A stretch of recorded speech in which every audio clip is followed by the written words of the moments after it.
The following is a paid program sponsored by Soul Delicious. Please be advised that the voices and opinions you hear do not necessarily represent the views of KUNV Las Vegas, the University of Nevada, Las Vegas, or the Board of Regents of the Nevada System of Higher Education.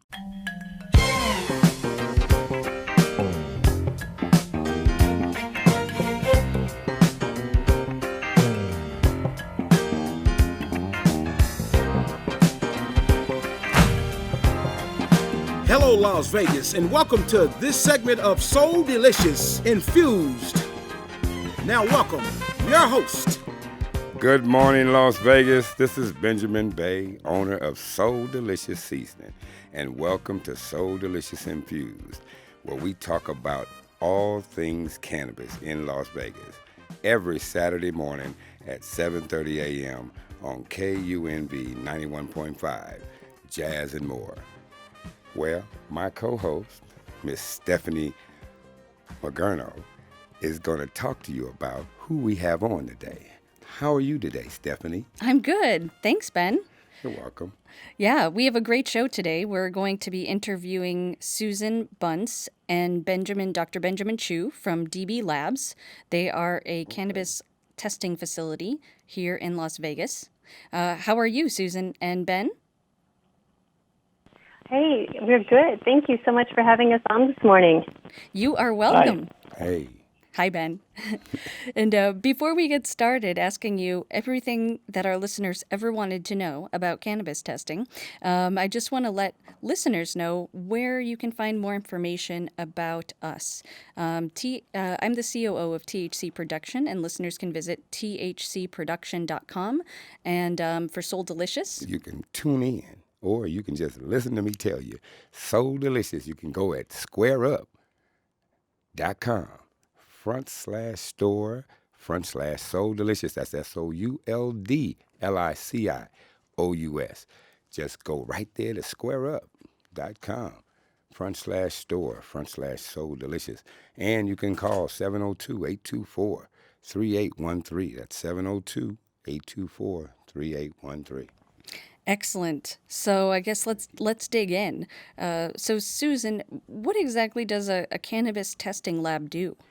Well, what we primarily do is we test product to ensure for patient safety, Well, that's a good so thing. that the patients know that when they go to consume something that it has been tested if it's purchased from a Nevada dispensary. Excellent. That's good. And I understand that you can also do testing for individuals, so that if somebody, let's say they're a medical patient and they have the authority to grow some plants at home, if they wanted to get something tested, they could reach out to you and get their own product tested. Is that correct? Yes, absolutely. Great. Absolutely. And I mean, how did you get into cannabis testing? That's a very specific niche to jump into. Yes. Well, it was completely by accident, honestly. My husband is in commercial real estate, Oh, boy. and at the time, back in 2014, he was helping a lot of other individuals look for facilities around the city, and I was watching the news to try and just keep up on anything cannabis related. And when he got home one evening, I was describing to him how the county had given a specific laboratory an extension because their realtor got them too close to a school. And I was describing to him this whole scenario, and I said, I don't understand how one laboratory can handle all of this business that, just given the people that you're working with. And we kind of looked at each other with a little bit of a pause, and we immediately thought of his sister because she was working in an environmental lab in Colorado. So we called her immediately. Initially, she said, heck no, I'm not getting into this. But with a little bit of arm twisting, we got her to comply. But we had to do it quickly because given this was a Monday night when this happened, and the application was due on Friday at 4:30. Wow. That's amazing. Yeah, Yeah. it was a lot of scrambling, let me tell you. Yeah. That's pretty impressive that you were able to fill out and complete and submit everything in a week, because that's a tremendous amount of paperwork. It's not like filling out a job application at McDonald's, No. Yeah. And you guys were the first lab to open for testing in the state of Nevada, right? Yes, that is correct. We were the first to open and test, and we were the first in Las Vegas too. receive our ISO accreditation as well. And for our listeners, briefly, what is an ISO accreditation? Well, I think that Ben, Dr. Ben Chu, he's our lab director and lab manager, and he can probably better describe that than myself. Okay, Ben, go for it. Sure. Dr. Chu. Sure. So ISO 17025 is a set of policies and procedures that are in place that help to guarantee the quality that a laboratory is putting out.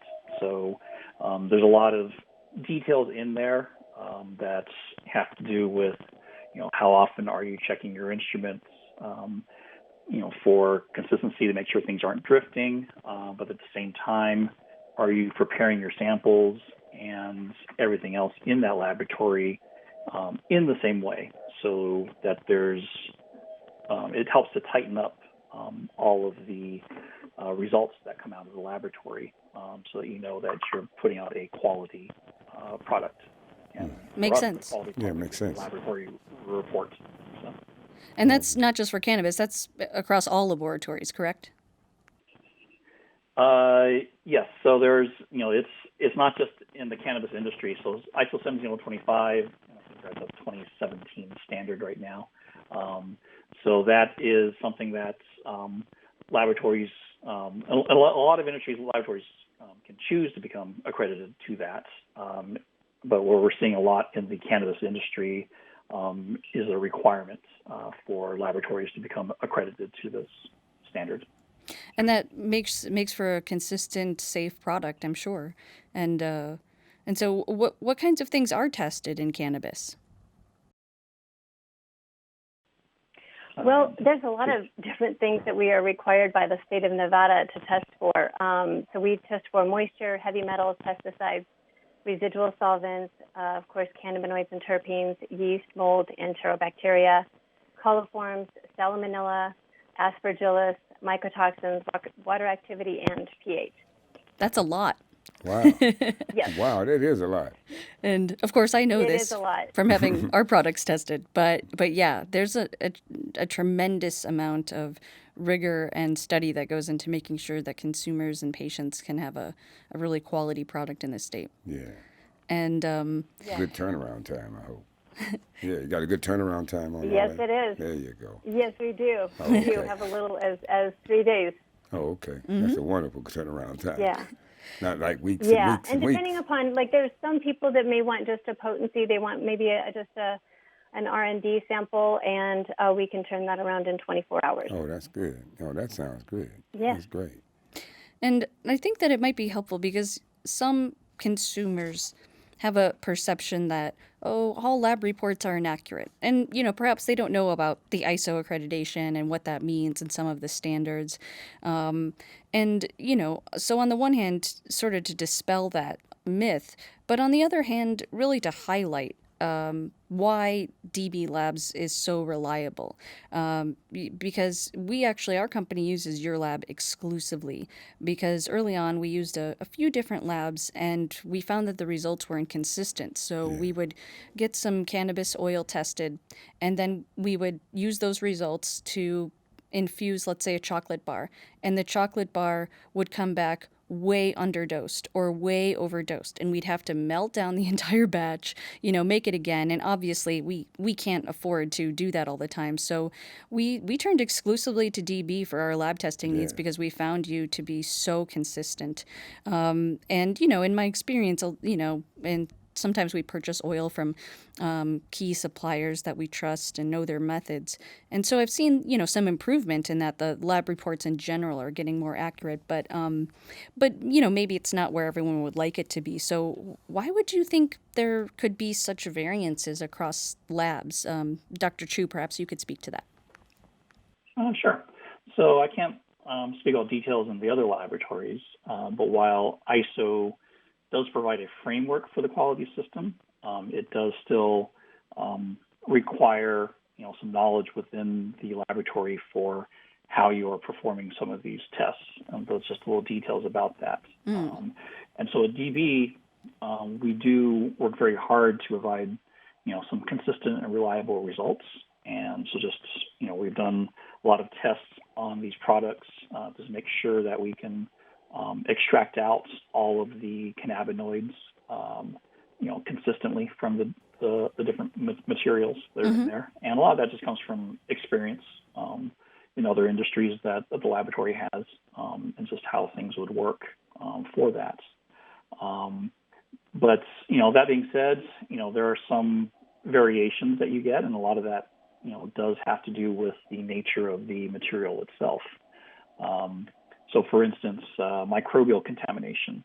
A little bit of microbial variation is normal, and that's because it can be a little spotty as to where it is in the sample.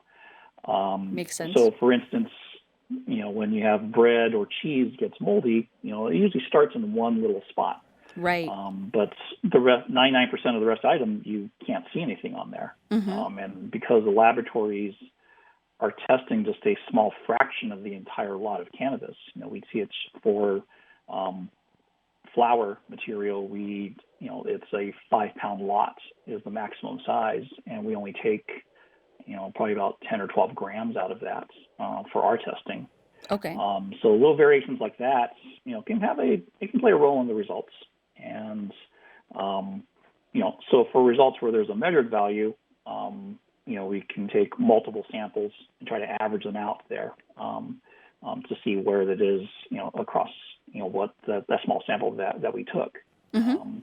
One problem, I guess, that's out there with a few of the tests is that they have regulatory limits for Salmonella, pathogenic E. coli, Aspergillus, and that limit is detected or not detected.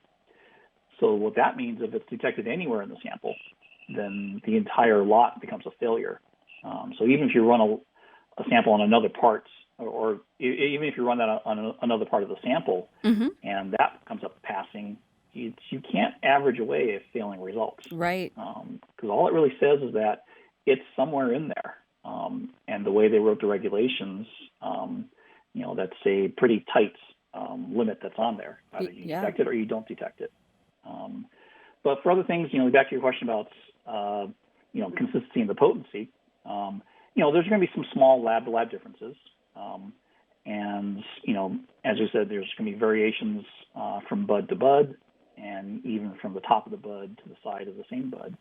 And so what we do in our lab is that we will homogenize the sample as much as possible before we take a representative sample for the potency. Right. And that way, what we try to provide is a value for what the average consumer is going to be purchasing in a dispensary. The average consumer, when they walk in and they buy, the flower for this, they don't have any control as to which bud you're getting. Yeah. These are all been prepackaged somewhere along the way, but you can't tell, hey, I want, just the ones that came from the top of the plant or whatever. You're going to get whatever randomly gets pulled out of there. So, for us to do this analysis, if we just pulled from the tip of the bud where the trichomes are very, very dense, that would give us a higher number. But the average consumer is not going to be able to get that. Right. You don't you don't just smoke the tips of the buds, you smoke the whole thing. Right. So what we provide is, on the average, this is what the consumer is going to be getting, when they get this. One time you run this, or you take that, you might get a little bit higher. Another time you might get a little bit lower. But on the average, it's going to be very close to what the lab report says on that one.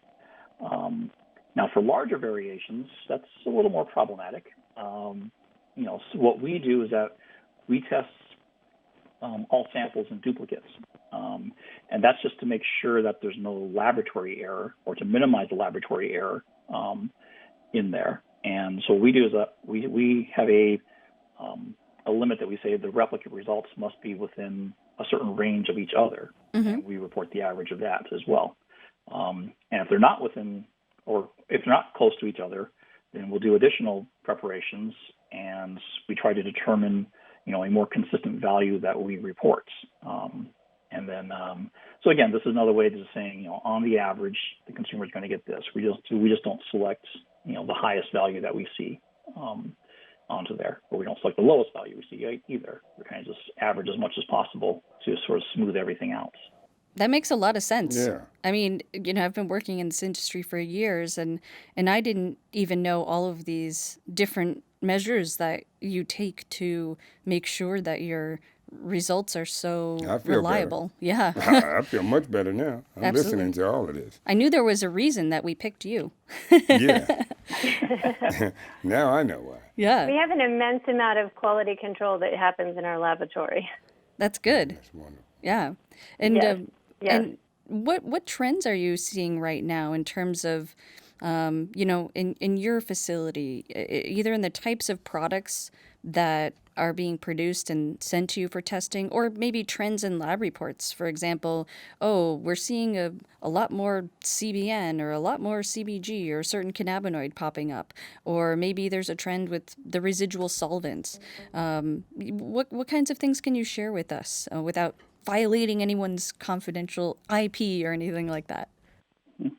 I'm seeing, a huge variety of types of samples that people are submitting that they're infusing. And I think it's really exciting in the industry right now, just the creativity that people are coming up with different things. There are beverages, not just the chocolates and candies, things like that one, but Infused the people are coming up with seasonings? a lot of very interesting Oh, yeah. materials that are out there. Infused seasonings. Let's look Yeah. at that. Yes, very much so. Exactly. You struck my attention. Exactly. You got my I think that's attention. the most creative one that I've heard of so far. Yes. Oh, you well, have my thank you. attention.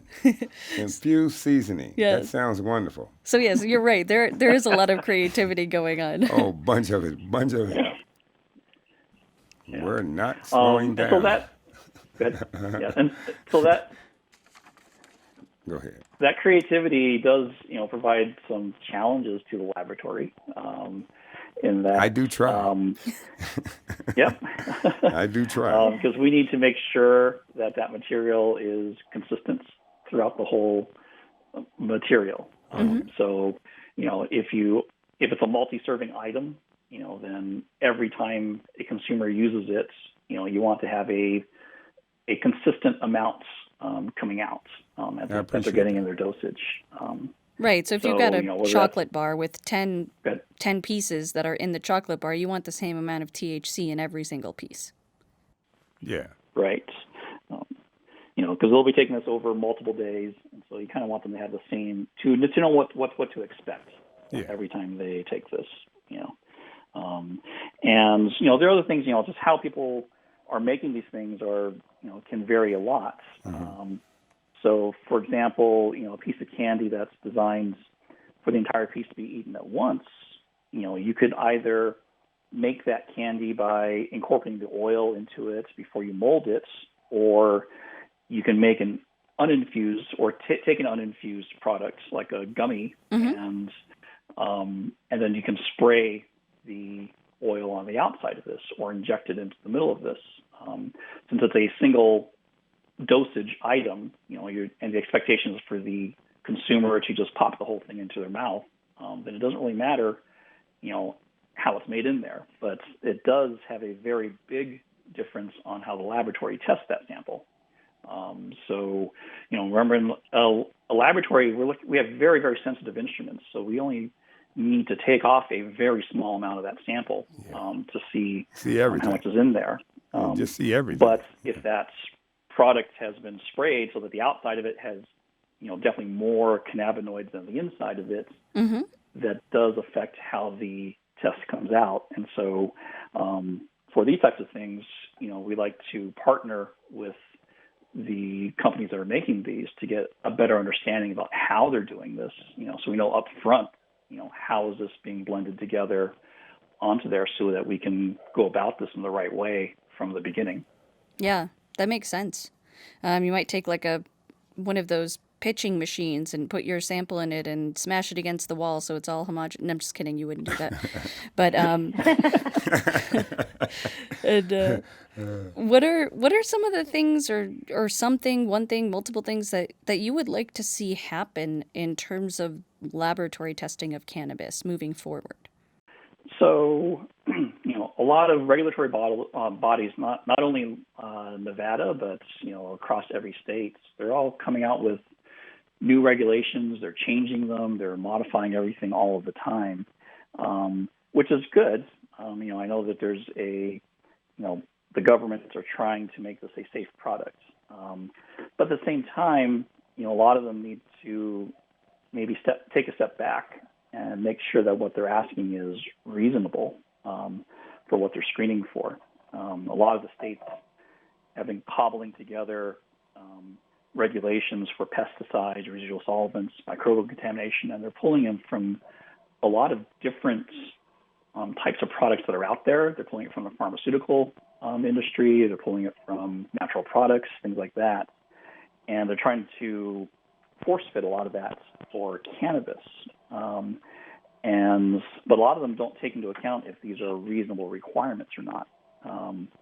So, for instance, last month someone sent me some regulations from another state. This was not Nevada, Okay. But they had a residual solvent limit of 0 for a handful of solvents that are on there. Now, 0 has a very special meaning in analytical chemistry. If you say 0, that means there can't be one molecule of that material in the product. And there are no available analytical instruments that can get down to detecting a single molecule. Okay. There's always a minimum amount that has to be present before we can see it. And so when they say 0, that just doesn't help the laboratories to determine, what sensitivity they really need to get down to, because you can always go down lower and lower. And then, as I said, 0 means that you can't get down to one molecule.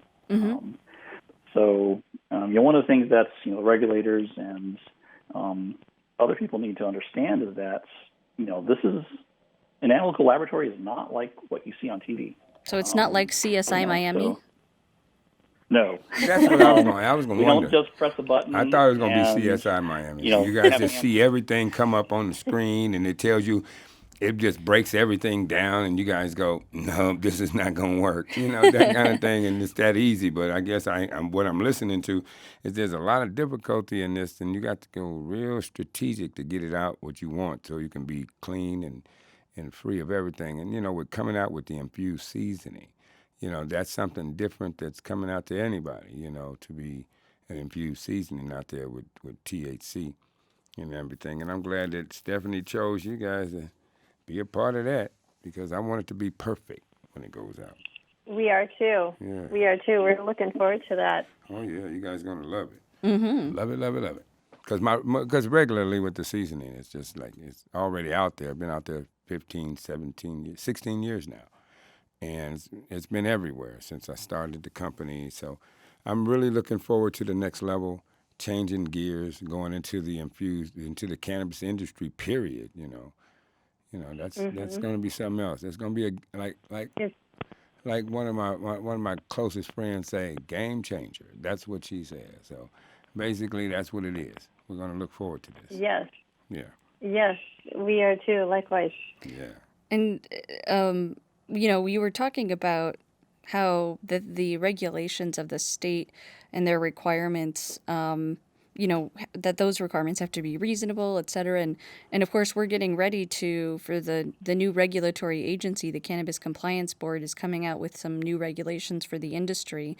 How do changes in the regulations affect you guys in terms of things that you might need to do differently? In general, I don't mean the specific regs that are coming out. Right. So yes, as I said, we're monitoring what they're proposing right now. Haven't made too many changes to the details of the analytes that we're looking for, but we do expect them. At some point they are going to be probably revisiting the pesticide screening lists and things like that. Because I think when everything started, Nevada was the most rigorous state out there in terms of right. All of the testing that was required. The pesticide list was pretty extensive to begin with, and now other states have, like California, have come out with some additional analytes to be testing for. So I'm kind of expecting the Nevada state to start looking at some of these other ones and start revisiting some of these analytes that we're looking for. And, that has its own, difficulties associated with it. Again, it's, certain analytes can be incredibly hard to pick up at the levels that they want. Oh, wow. So again, yeah. So, and, part of the question is, some of these things are, these pesticides have been banned for 50 years and they're not even commercially available. So part of the question is, well, why should we be looking for something like that if no one can actually buy this anywhere? Yeah. Well, before we just have a few minutes left. So 2 more questions for you. The fact, I understand that you also do CBD and hemp testing, and the state has mandated testing of these products at some level. Are all CBD and hemp products in Nevada tested?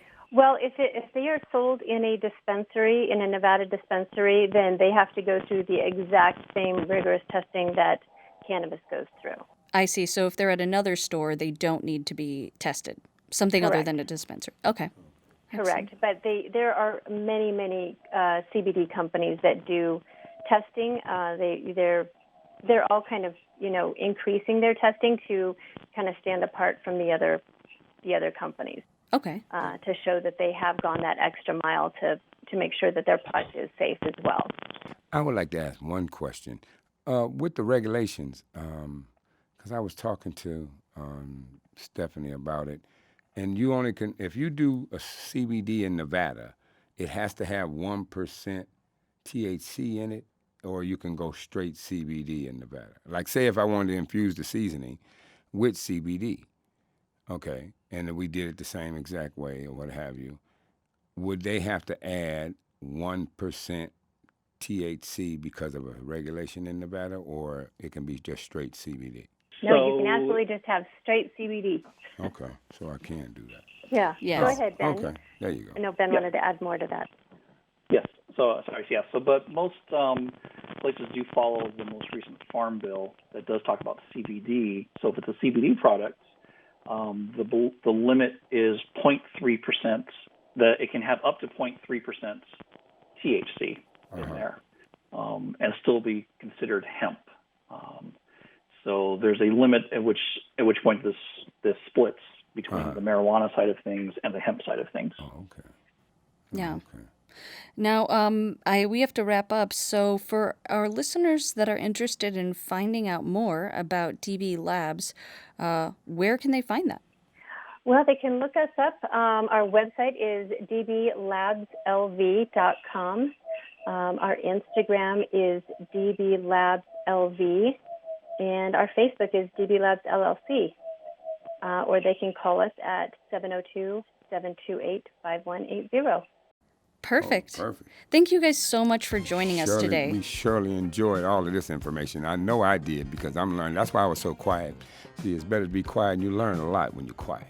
And so I really learned a lot. That's right. Because I got a product coming out, so I know I got to be quiet because I want to listen. We have 2 ears and one mouth for a reason. I appreciate you and Ben coming on here and really, really giving that information. It's really, really helpful for me. Well, thank you guys both so much, Stephanie and Ben, for having us on. And Ben, we look forward to working with you and having you over to our laboratory for a tour. Oh, I surely would love to come by and just see what you guys do over there. I would love that. Yeah. She speaks so highly of you, so I'm you. definitely want to come by there. I definitely do. Absolutely. All right, there. Okay, for more information about us, Soul Delicious can be reached at squareup.com/store/Soul Delicious. SOULDLICIOUS. And that's squareup.com/store/Soul Delicious. Now, for more information about the THC production, you can visit thcproduction.com. So that's all we have time for today. Thank you so much for listening, and tune in next Saturday at 7:30 a.m. on KUNV 91.5 for another great show. It's going to be a wonderful one. You will be amazed.